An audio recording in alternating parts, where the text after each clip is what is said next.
Глеб, я уже сейчас игрокам вашим вопрос задавал. Был ли тот момент, когда, ну, ангелы поверили, что там у Русхимика можно даже выиграть, наверное? Да, я и сам, у меня закралась такая мысль в голову, на самом деле, потому что собрались, начали подстраиваться под наш темп, и поэтому игра начала складываться в нашу сторону.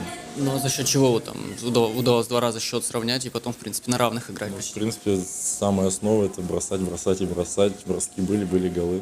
В конце с бросками как бы потяжелее стало, и команда соперников собрались силами, ну, стали играть свою игру, и поэтому уже с ними сложнее стала игра. Как команда поменялась с точки зрения селекции, да, кого подписали, ну, с учетом того, что команда действительно из разных городов собрана? Один человек, по-моему, или два у нас не приехали, и один новенький. Вот, скажу только одно, что с прошлого круга команда, ну, значительно выросла в моих глазах. Как бы думаю, что это видно по игре со стороны.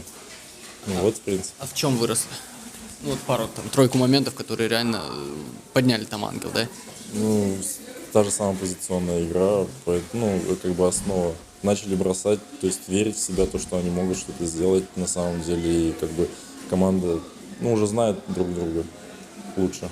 Пока только Эльвира на турнире забивает, с чем связано, так, ну, достаточно ярко играет. Хороший бросок, поэтому, ну, он, в принципе, у него есть данные, которые могут помочь забить гол. Несмотря на то, что ангел на последнем месте, все-таки можно ли, как ты говоришь, что турнир удается, потому что, ну, прогресс действительно есть. Насчет этого не могу ничего сказать. Скажу только то, что, ну, немного в прошлый день нам не хватило удачи в последней игре.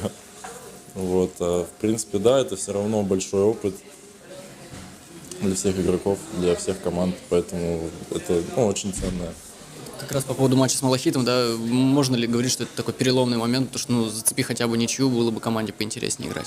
Да, и были даже шансы не на ничью, как бы на победу, но так вот сложилась ситуация.